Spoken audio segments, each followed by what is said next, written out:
നമുക്കതിനെ എതിർത്ത് നിന്നുകൊണ്ട് ഓടാ പുല്ല എന്ന് പറഞ്ഞിറങ്ങി ഓടാൻ എനിക്ക് പറ്റില്ല. അങ്ങനെ എന്നെ പറഞ്ഞു കഴിഞ്ഞാൽ കുറേ ഉണ്ടാവും. അങ്ങനെ ഒരുപാട് കാര്യങ്ങളുണ്ട്. എന്നെ ഈ ഇലക്ഷന് നിർത്തിയത് തന്നെ കൗൺസിലറായിട്ട് മത്സരിക്കാൻ വേണ്ടിയിട്ടല്ല, മേയറാകും എന്നുള്ള ഒരു വാഗ്ദാനത്തിന്റെ പുറത്താണ്. ഞാൻ വിസമ്മതിച്ചതാണ്. ആത്മാർത്ഥതയോട് കൂടെ എൻ്റെ മനസ്സാക്ഷിക്ക് അനുസരിച്ചുമാണ് സകലതും ചെയ്തത്. പക്ഷെ അതൊക്കെ ചെയ്യുമ്പോൾ മറ്റു പലർക്കും ജയിക്കാത്തത് കൊണ്ട് പലർക്കും ബുദ്ധിമുട്ടുണ്ടായിട്ടുണ്ട്. അപ്പോൾ ആ ബുദ്ധിമുട്ടുകൾ എനിക്കും പകർന്ന് കിട്ടിയിട്ടുണ്ട്. പല കാര്യങ്ങളും നമ്മൾ നന്മയ്ക്ക് വേണ്ടി, നല്ലതിന് വേണ്ടി ചെയ്യുമ്പോൾ ചിലപ്പോൾ അതിന് ചില ചോദ്യങ്ങൾ വരാം. അതാണ് വളരെ സ്വസ്ഥമായിട്ടൊരു ജീവിതം നയിക്കുകയായിരുന്നു ഞാൻ. റിലാക്സ്ഡ് ആയിട്ട് റിട്ടയർമെൻറ്റ് ശേഷം ഹസ്ബൻഡ് മോനും വീടില്ലെങ്കിലും അമ്മ 94 വയസ്സുള്ള അമ്മയുണ്ട്. അപ്പോൾ അമ്മയൊക്കെ നോക്കി, പെറ്റ്സിനെ നോക്കി, ഗാർഡനിങ്ങും പിന്നെ എൻ്റെ ആത്മീയ കാര്യം, മെഡിറ്റേഷൻ, യോഗ ഒക്കെ ആയിട്ട്. അപ്പോൾ അതൊക്കെ നിന്നു പോയതിൻ്റെ ഒരു വിഷമമുണ്ട്. കാരണം എന്നെ ജയിപ്പിച്ച കുറേ ആൾക്കാർ ഇവിടെ ഉണ്ട്. അപ്പോൾ ഒരു കൗൺസിലർ സ്ഥാനം എനിക്ക് കിട്ടിയത് കൊണ്ട്, അവരോടുള്ള ആത്മാർത്ഥതയുള്ളത് കൊണ്ട്, കൂറുള്ളത് കൊണ്ട് 5 വർഷത്തേക്ക് കൗൺസിലറായിട്ട് തുടരാമെന്ന് തീരുമാനിച്ചുകൊണ്ട് ഞാനത് അക്സെപ്റ്റ് ചെയ്യുകയാണ്. ചിലപ്പോൾ അത് നല്ലതിനായിരിക്കും. ഇതാണ് അധികാരത്തിന്റെ ആഡംബരമില്ലാത്ത ഒരു ഓഫീസ്. ഒരു മുൻ DGP, ഇന്ത്യ കണ്ട IPS ഓഫീസർമാരിൽ ഒരാൾ ഒരു ചെറിയ മുറിയിൽ ഒതുങ്ങിക്കൂടേണ്ടി വരുന്ന കാഴ്ച. ഇത് സൗകര്യത്തിന്റെ അനാസ്ഥയല്ല, ജനവിധിയിലൂടെ വന്ന ഒരാളെ പോലും അംഗീകരിക്കാൻ പറ്റാത്ത രാഷ്ട്രീയത്തിന്റെ മനോഭാവ പ്രതിഫലമാണിത്. ശാസ്തമംഗലത്തിന്റെ ഇപ്പോഴത്തെ കൗൺസിലർ ശ്രീലേഖ മാഡത്തോട് തന്നെ ഇതിന്റെ യാഥാർത്ഥ്യം നമുക്ക് ചോദിച്ചറിയാം. Good morning ma'am. കേരളത്തിന്റെ ആദ്യത്തെ DGP, വനിതാ DGP, ഫോർമർ IPS ഉദ്യോഗസ്ഥ. അപ്പോൾ ഭരണഘടനയുടെ ഉള്ളിൽ നിന്നും പ്രവർത്തിക്കുമ്പോൾ ഒരു ജനാധിപത്യ കൗൺസിലറെ വന്നപ്പോഴുള്ള മാറ്റങ്ങൾ എന്തൊക്കെയാണ്? വലുതായിട്ടില്ല.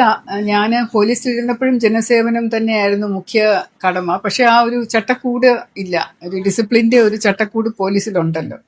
അപ്പം അങ്ങനെയുള്ള ഒരു ഫീലിംഗ് ഇല്ല. ഇവിടെ ആകുമ്പോൾ നമുക്ക് കുറച്ചുകൂടെ തുറന്ന് ഓപ്പണായിട്ട് നമ്മുടെ മനസ്സിലുള്ള എല്ലാ ഫീലിങ്സും നമുക്ക് പറയാം. ഇപ്പം എനിക്ക് നിങ്ങളോട് സംസാരിക്കാൻ പോലും ഒന്ന് ആലോചിച്ച് മടിച്ച് നിൽക്കേണ്ട കാര്യമില്ല. അയ്യോ അത് അച്ചടക്കലംഘനമാകുമോ, അങ്ങനെ പറഞ്ഞാൽ പ്രശ്നമാകുമോ എന്നൊന്നും ആലോചിക്കേണ്ട കാര്യമില്ല. ഒരു രാഷ്ട്രീയത്തിൽ പ്രവർത്തിക്കുമ്പോൾ നമുക്ക് നമ്മുടെ മനസ്സിലുള്ള സത്യസന്ധമായ കാര്യങ്ങൾ പറയാമല്ലോ. ആ ഒരു ഫ്രീഡം ഇതിനകത്തുണ്ടെന്നേ. സർവീസിൽ ഉണ്ടായിരുന്നപ്പോൾ ചെയ്തതിൽ ഏറ്റവും സന്തോഷമുണ്ട്, അല്ലെങ്കിൽ പൊതുജനങ്ങൾക്ക് ഏറ്റവും ഉപകാരപ്രദമായി തോന്നിയ ഒരു പ്രവൃത്തി, അല്ലെങ്കിൽ അതെന്താണ്? ഒന്നല്ല, ഒരു 10,000 പ്രവൃത്തികളുണ്ട്. ASP ആയിരുന്നപ്പോൾ തൊട്ട് DGP വരെയുള്ള പ്രവൃത്തികൾ എണ്ണി പറഞ്ഞാൽ 2-3 മണിക്കൂർ എടുക്കും. ആദ്യമായിട്ട് വനിതകൾക്കുള്ള ഒരു കൗൺസിലിംഗ് സെൻറ്റർ ASP ആയിരിക്കുമ്പോൾ ഞാനാണ് തുടങ്ങിയത് എൻ്റെ ഓഫീസിൽ. അതാണ് പിന്നീട് വനിതാ സെല്ലും എൻ്റെ പോലീസിൻ്റെ വനിതയുടെ സൗഹൃദ സെൻറ്ററും എല്ലാം അതിൽ നിന്ന് രൂപാന്തരപ്പെട്ട് വന്നതാണ്.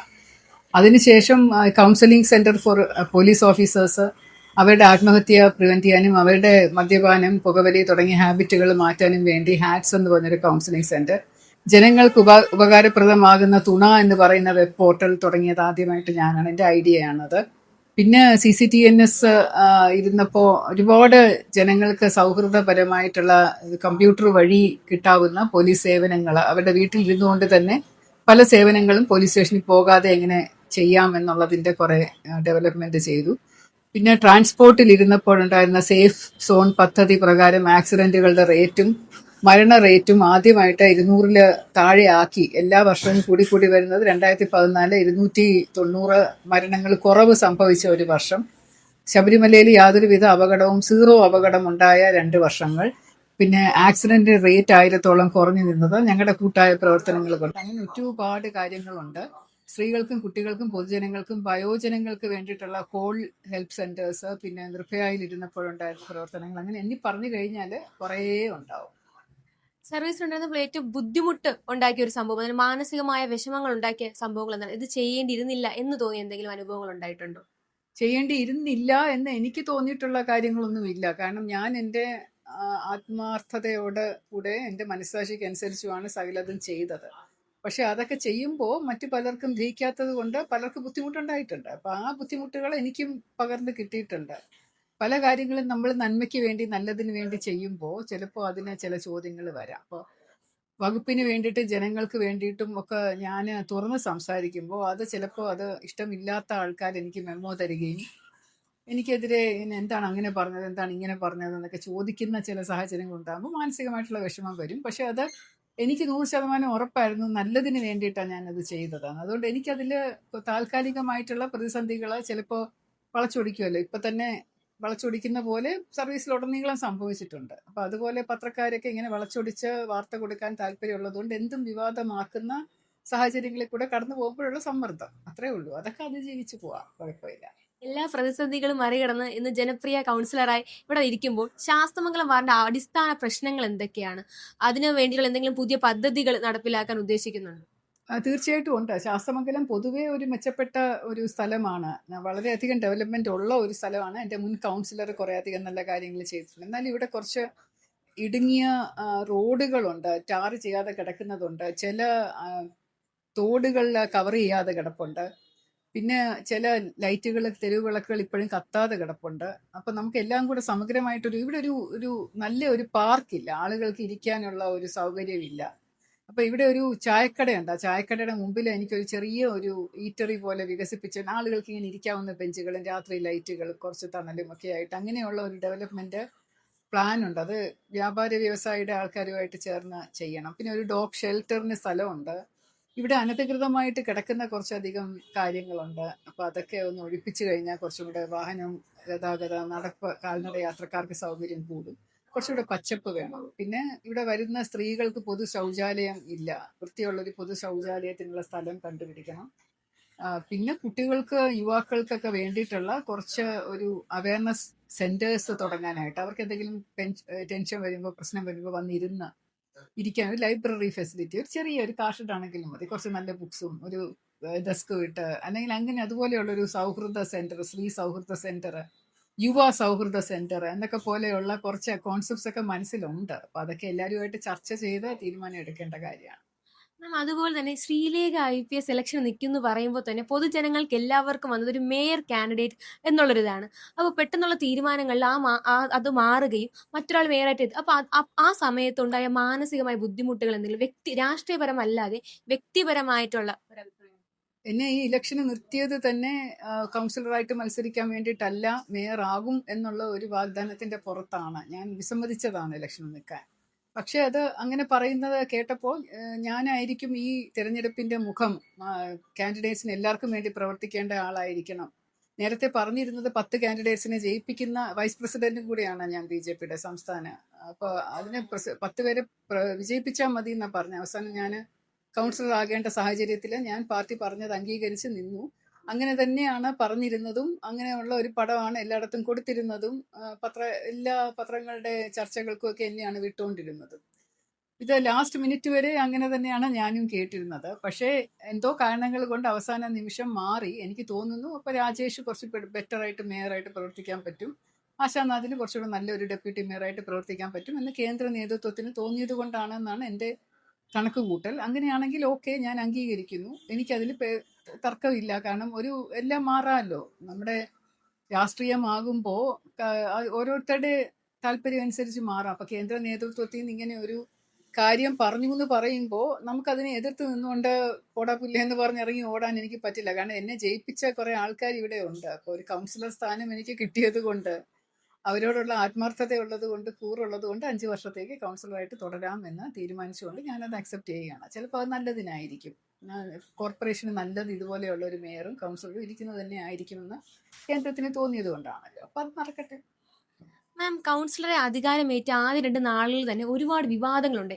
സാഹോദര്യപരമായി പറഞ്ഞ ഒരു കാര്യത്തിന് നോട്ടീസ് അയക്കുക എന്ന് തുടങ്ങിയ കാര്യങ്ങൾ കൊണ്ട് വളച്ചൊടിക്കുകയും രാഷ്ട്രീയവൽക്കരിക്കുകയും ചെയ്യുമ്പോൾ ആവശ്യമില്ലാത്ത പ്രശ്നങ്ങൾ ഉണ്ടാക്കുന്നതായിട്ട് തോന്നിയിട്ടുണ്ടോ? രാഷ്ട്രീയപരമായ പ്രശ്നങ്ങൾ അല്ലെങ്കിൽ വിവാദങ്ങൾ ഉണ്ടാക്കാൻ വേണ്ടിയിട്ടാണ് ഇത്തരം ആരോപണങ്ങൾ ഉന്നയിക്കുന്നു എന്ന് തോന്നിയിട്ടുണ്ട്? ഉണ്ട്. അതായത് ഒരു വിവാദം ഉണ്ടാക്കി, ഇപ്പൊ ചിലർക്കൊരു ധാരണയുണ്ട് എനിക്ക് മേയർ ആക്കിയില്ലല്ലോ, അപ്പൊ കൗൺസിലർ മാത്രമായിട്ട് ഞാൻ ഇരുന്നേക്കില്ല, വേറെ ഏതെങ്കിലും ഒരു ഇലക്ഷന്, ഒരു മറ്റേ MLA ഇലക്ഷന് തിരഞ്ഞെടുപ്പിന് മത്സരിച്ചേക്കും, അതുകൊണ്ട് ഇവരെ അങ്ങ് തളർത്തി കളയാം എന്നുള്ള തോന്നലിലായിരിക്കണം എൻ്റെ ഒരു ഫോണിലൂടെയുള്ള അഭ്യർത്ഥന, സൗഹൃദമായിട്ടുള്ള എൻ്റെ ഒരു അഭ്യർത്ഥന. എനിക്ക് സൗകര്യമില്ല, കുറച്ച് കൂട്ടാൻ എന്തെങ്കിലും വഴിയുണ്ടോ എന്ന് ചോദിച്ചത് പെട്ടെന്നൊരു വിവാദമാക്കിയതും അതിൻ്റെ പുറകിൽ പാർട്ടിയുടെ മൊത്തമായിട്ടുള്ള ഒരു ആലോചനയാണെന്ന് പറഞ്ഞു. പാർട്ടി ഒന്നും അറിഞ്ഞ കാര്യമല്ല ഇത്, പാർട്ടി അറിഞ്ഞിട്ട് ചെയ്തതല്ല. ഞാൻ എൻ്റെ സ്വന്തം ഇഷ്ടപ്രകാരമാണ് ഞാൻ MLA മുൻ പരിചയം കൊണ്ട് വിളിച്ച് പറഞ്ഞത്. ഇതിലും മോശമായിട്ട് കിടക്കുന്ന അവസ്ഥയായിരുന്നു. അപ്പോൾ കുറച്ചും കൂടി ഇമ്പ്രൂവ് ചെയ്യാൻ പറ്റുമോ, നമുക്ക് എന്തെങ്കിലും ചിന്തിക്കാമോ എന്ന് ചോദിച്ചത് ഈ ഒരു രീതിയിലായത്. പക്ഷെ ഞാൻ ഇനി ഒരു തിരഞ്ഞെടുപ്പിന് മത്സരിക്കുന്നില്ല, ഇത് മതി എനിക്ക്. ഈ കൗൺസിലറായിട്ട് തന്നെ 5 വർഷത്തേക്ക് തുടരാൻ തന്നെയാണ് എൻ്റെ തീരുമാനം. അത് തീരുമാനവുമാണ്. നിങ്ങൾ ആരും പേടിക്കേണ്ടതില്ല. ഞാൻ ഈ നിയമസഭാ തെരഞ്ഞെടുപ്പിൽ മത്സരിക്കാൻ പോകുന്നില്ല. മാം, ജനാധിപത്യ രീതിയിലൂടെ വന്ന ഒരു കൗൺസിലർ ആ ഒരു സ്ത്രീ എന്ന നിലയിൽ വേണ്ട പിന്തുണ കിട്ടുന്നില്ല, അല്ലെങ്കിൽ ഇങ്ങനെ ഒരു ചെറിയ റൂമിൽ ഒതുങ്ങിക്കൂടേണ്ടി വരുന്നു, അങ്ങനെ തോന്നിയിട്ടുണ്ട്? പിന്തുണ ഒരിക്കലും ഒരിടത്തുനിന്നും കിട്ടാറില്ല. എനിക്ക് പോലീസ് ഡിപ്പാർട്ട്മെന്റിൽ നിന്നും കിട്ടിയിട്ടില്ല, ഒരിടത്തുനിന്നും കിട്ടാറില്ല. അത് ഞാൻ വലുതായിട്ട് പ്രതീക്ഷിക്കുന്നതാണ് കുഴപ്പം. അപ്പൊ ഇതിനെപ്പറ്റി ഞാൻ ആവശ്യം അറിയിക്കേണ്ടവരെയൊക്കെ അറിയിച്ചു. എൻ്റെ ഓഫീസ് ഉദ്ഘാടനം ചെയ്യാൻ പോകുന്ന കാര്യം ഞാൻ അറിയിച്ചു. ഞാൻ ഇതുപോലുള്ള പ്രശ്നം ഉണ്ടായപ്പോൾ അറിയിച്ചു. ഓഫീസിലേക്ക് ഷിഫ്റ്റ് ചെയ്യുന്ന അറിയിച്ചു. ഇവിടെ കമ്പ്യൂട്ടർ പ്രവർത്തിക്കുന്നില്ല, പ്രിന്റർ പ്രവർത്തിക്കുന്നില്ല, ഒരു സൗകര്യമില്ല, ബാത്റൂം ഉപയോഗിക്കാൻ പറ്റുന്നില്ല. അതെല്ലാം ഞാൻ അറിയിക്കേണ്ടത് അറിയിച്ചിട്ടുണ്ട്. അപ്പൊ എന്തെങ്കിലും രീതിയിലൊരു നടപടി ഉണ്ടാവുകയാണെങ്കിൽ ഉണ്ടാവട്ടെ, അല്ലെങ്കിൽ ഇതുമായിട്ട് ഞാൻ അഡ്ജസ്റ്റ് ചെയ്യും. നിയമപരമായി മുന്നോട്ട് പോകാനാണോ ഉദ്ദേശിക്കുന്നത്, രാഷ്ട്രീയപരമായ മുന്നോട്ട് പോകാനാണോ ഉദ്ദേശിക്കുന്നത് ഈ കാര്യത്തിൽ? രണ്ടും ഉദ്ദേശിക്കുന്നില്ല. എൻ്റെ വ്യക്തിപരമായിട്ടുള്ള രീതിയിൽ ജനസേവനം എങ്ങനെ നന്നായിട്ട് കൊണ്ടുപോകാമോ അതുപോലെ കൊണ്ടുപോകും. എനിക്ക് നിയമപരമായിട്ട് കൊണ്ടുപോകാനും ഉദ്ദേശമില്ല, രാഷ്ട്രീയമായിട്ട് കൊണ്ടുപോകാനും ഉദ്ദേശമില്ല. ഒരു വ്യക്തി എന്നുള്ള നിലയിൽ, ഒരു കൗൺസിലർ എന്നുള്ള നിലയിൽ റോഡിലാണെങ്കിലും നിന്നുകൊണ്ട് സേവനം ചെയ്യാൻ പറ്റുമെങ്കിൽ ഞാൻ സേവനം ചെയ്യും. അത്രേ. മാം, അതുപോലെ തന്നെ MLA പുതിയ എന്തെങ്കിലും അഭിപ്രായങ്ങൾ പറഞ്ഞിട്ടുണ്ടോ ഓഫീസ് മാറ്റുന്നതിനെ പറ്റിയോ, അല്ലെങ്കിൽ മാമിന്റെ ഓഫീസ് മറ്റെവിടെയെങ്കിലും മാറ്റുന്നതിനെ പറ്റിയോ, അങ്ങനെ എന്തെങ്കിലും നീക്കങ്ങൾ ഉണ്ടാവുന്നുണ്ടോ? എൻ്റെ അറിവിലില്ല. ഇല്ല. അതുപോലെ തന്നെ ഈ ഓഫീസ് പുതുതായിട്ട് സജ്ജീകരിക്കാനുള്ള എന്തെങ്കിലും മാറ്റങ്ങളോ അങ്ങനെ എന്തെങ്കിലും മാമിന്റെ ഭാഗത്തു നിന്നുണ്ടാവുന്നു? ഇല്ല, തൽക്കാലം ഒന്നും ഞാൻ ചെയ്യുന്നില്ല. കാരണം 3 മാസത്തേക്കും കൂടിയാണ് ഇദ്ദേഹം റെന്റ് കൊടുത്തിരിക്കുന്നത്. അപ്പൊ 3 മാസം കഴിയുമ്പം ഒഴിയും എന്നുള്ള, കാരണം ആ കൗൺസിൽ പഴയ ഇദ്ദേഹത്തിന് ഇരിക്കാൻ അനുവദിച്ച ഒരു കൗൺസിൽ തീരുമാനമാണ് ഉള്ളത്. അപ്പൊ ആ കൗൺസിൽ തീരുമാനം ഇപ്പൊ നിലവിലില്ല. അതുകൊണ്ട് മാർച്ച് വരെ ഒരു കരാറും ഉള്ളതായിട്ട് എനിക്ക് തോന്നുന്നില്ല. ഒരു 100 സ്ക്വയർ ഫീറ്റിനുള്ള വാടകയാണ് പഴയ കൗൺസില്, 2019 കൗൺസില് ഒരു തീരുമാനം എടുത്തിട്ട് അതിന്റെ പുറത്താണ് ഇദ്ദേഹം ഈ ഇത്രയും സ്ഥലം ഓക്യുപ്പൈ ചെയ്യുന്നത്. അപ്പോൾ അതുകൊണ്ട് മാർച്ച് വരെ അത് കൊടുത്തിട്ടുള്ള സ്ഥിതിക്ക് അത് കഴിയുമ്പോൾ ഒഴിയും. അപ്പോൾ എനിക്ക് അങ്ങോട്ട് മാറാമെന്നുള്ള പ്രതീക്ഷയിലിരിക്കും. അതുപോലെ ഇന്നലെ വന്നൊരു വിവാദമാണ് ഹെൽത്ത് ഇൻസ്പെക്ടർ ഓഫീസറിലേക്ക് ഇടിച്ചു കയറി തള്ളിക്കൽ. അപ്പൊ അതിനെപ്പറ്റി എന്താണ് പറയാനുള്ളത്? അതിൽ യാഥാർത്ഥ്യം എന്തായിരുന്നു? അത് ഒന്നും അറിഞ്ഞൂടാത്ത ഒരു വക്കീല് കൊടുത്തിരിക്കുന്ന പരാതിയായിട്ടാണ് എനിക്ക് തോന്നിയത്. അദ്ദേഹം എവിടെയാണ് പഠിച്ചതെന്ന് എനിക്ക് അറിയില്ല. പക്ഷേ ഹെൽത്ത് ഇൻസ്പെക്ടറുടെ ഓഫീസ് ഇവിടെ വന്നൊന്ന് പരിശോധിച്ച് നോക്കിയിരുന്നെങ്കിൽ അദ്ദേഹം അറിഞ്ഞിരുന്നേനെ. അത് 1ാമത്തെ നിലയിലാണ്, ഞാനിരിക്കുന്ന ഗ്രൗണ്ട് ഫ്ലോറിലാണ്. ഗ്രൗണ്ട് ഫ്ലോർ എന്ന് പറയുന്ന കൗൺസിലറുടെ ഓഫീസും കൗൺസിലറുടെ കമ്മിറ്റി ഓഫീസും ആയിട്ട് ഉണ്ടാക്കിയിരിക്കുന്നതാണ്. കൗൺസിലർ ഓഫീസിലുണ്ടെങ്കിൽ കൗൺസിലറുടെ കമ്മിറ്റി ഓഫീസ് ഉണ്ടാക്കാൻ പറ്റുമേ. അതിൻ്റെ രണ്ടിൻ്റെയും സ്ഥലമാണിത്. അപ്പോൾ ആ സ്ഥലത്താണ് ഞാൻ ഇരിക്കുന്നത്. എനിക്ക് അർഹതപ്പെട്ട കോർപ്പറേഷൻ കെട്ടിത്തന്ന, നഗരസഭ കെട്ടിത്തന്ന കെട്ടിടത്തിൽ നഗരസഭയിലെ കൗൺസിലേഴ്സ് നേരത്തെ ഇരുന്നിട്ടുള്ള സ്ഥലത്താണ് ഇരിക്കുന്നത്. ഇതും വേറെ വീണ്ടും ഒരു പേടി, ഒരു വിവാദം എന്നൊക്കെ ഉണ്ടാക്കാൻ വേണ്ടിയിട്ടായിരിക്കാം. മാം, അതുപോലെ തന്നെ അധികാരമേറ്റ് 2-3 ദിവസങ്ങൾക്ക് തന്നെ ഒരുപാട് വിവാദങ്ങളുണ്ടായി. അതിന്റെ ഒരു യാഥാർത്ഥ്യം, അല്ലെങ്കിൽ പൊതുജനങ്ങളോട്, ശാസ്തമംഗലത്തെ ജനങ്ങളോട് ശാസ്തമംഗലം കൗൺസിലറിന് എന്താണ് പറയാനുള്ളത്? എല്ലാവർക്കും അറിയാം. ഇത് എനിക്ക് പറയാനൊന്നുമില്ല. ഇത് മനസ്സിലായ എന്നെ വോട്ട് ചെയ്ത് ജയിപ്പിച്ചവർക്ക് എല്ലാവർക്കും ഇതിന്റെ സത്യാവസ്ഥ അറിയാം. എനിക്ക് തോന്നുന്നു പൊതുവെ തിരുവനന്തപുരത്തും കേരളത്തുമുള്ള എല്ലാവർക്കും അറിയാം. അതുകൊണ്ട് എനിക്ക് കൂടുതലായിട്ട് ഇതിനെപ്പറ്റി പറയാനൊന്നുമില്ല. എല്ലാവർക്കും അറിയാവുന്ന കാര്യം തന്നെയാണ്.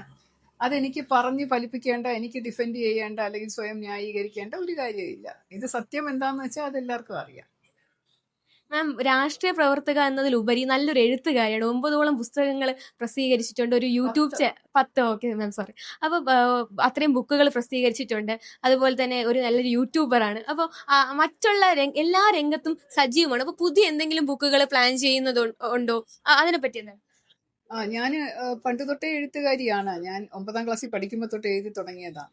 സമ്മാനം കിട്ടി തുടങ്ങിയതാണ് എഴുത്തിന്. അതിന് മുമ്പേ എഴുതുമായിരുന്നു. ഞാനിപ്പോൾ ഒരു പുതിയ ഡിറ്റക്റ്റീവ് നോവൽ എഴുതിക്കൊണ്ടിരിക്കുന്നു. അത് പക്ഷേ പകുതിയല്ല, ഒരു മുഴുവൻ എൻ്റെ മനസ്സിലുണ്ട്. ഒരു കാൽഭാഗം എഴുതി കഴിഞ്ഞു. ബാക്കിയുള്ളത് എഴുതാനായിട്ട് സമയം കിട്ടുന്ന മുറക്ക് എഴുതും. ഇനിയിപ്പോൾ സമയം കിട്ടുമല്ലോ, അപ്പം ഞാൻ കിട്ടുന്ന പോലെ എഴുതി തീർക്കും. കൗൺസിലറിന് ശേഷമുള്ള കുടുംബപരമായ പിന്തുണകൾ എന്തൊക്കെയാണ്, അല്ലെങ്കിൽ എന്തൊക്കെ മാറ്റങ്ങളാണ് ജീവിതത്തിൽ വന്നു തുടങ്ങിയത്? അതാണ്, വളരെ സ്വസ്ഥമായിട്ടൊരു ജീവിതം നയിക്കുകയായിരുന്നു ഞാൻ. റിലാക്സ്ഡ് ആയിട്ട് റിട്ടയർമെൻറ്റ് ശേഷം ഹസ്ബൻഡും മോനും ഇവിടെ ഇല്ലെങ്കിലും അമ്മ, 94 വയസ്സുള്ള അമ്മയുണ്ട്. അപ്പം അമ്മയൊക്കെ നോക്കി, പെറ്റ്സിനെ നോക്കി, ഗാർഡനിങ്ങും പിന്നെ എൻ്റെ ആത്മീയ കാര്യം, മെഡിറ്റേഷൻ, യോഗ ഒക്കെ ആയിട്ട്. അപ്പോൾ അതൊക്കെ നിന്നു പോയതിൻ്റെ ഒരു വിഷമമുണ്ട്. ഒരു ഹറീഡായിപ്പോയി ജീവിതം. തിരിച്ച് വീണ്ടും ഒരു പോലീസ് ലൈഫിലേക്ക് പോയ പോലെ ഒരു പ്രതീതിയാണ്.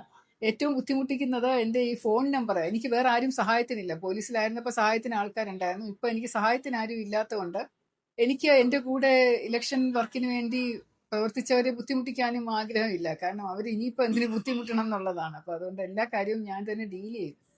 1000-ലധികം ആൾക്കാരെ പല പരിപാടികൾക്കായിട്ട് ദിവസവും വിളിക്കും എന്നെ. കാസർഗോഡ് തൊട്ട് കന്യാകുമാരി വരെയുള്ള, ചിലപ്പം ഗുജറാത്തിലും കർണാടകയിലും ഒക്കെയുള്ള ആൾക്കാർ പരിപാടികൾ അറ്റൻഡ് ചെയ്യാമോ എന്ന് ചോദിച്ച് വിളിക്കാറുണ്ട്.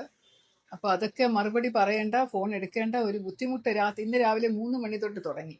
അപ്പോൾ അതുകൊണ്ട് രാവിലെ 3 മണിക്ക് എണീറ്റതാണ്, പിന്നെ ഉറങ്ങാൻ പറ്റിയിട്ടില്ല.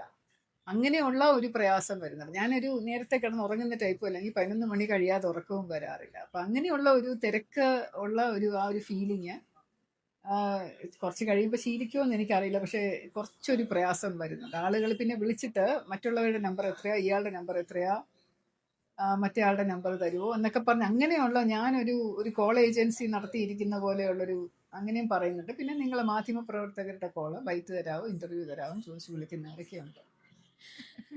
ഓക്കെ, എന്തായാലും അടുത്ത 5 വർഷക്കാലം അതിഗംഭീരമായ പ്രകടനങ്ങൾ കാഴ്ചവെക്കാൻ സാധിക്കട്ടെ. With all my respect and love. Thank you ma'am. Thank you.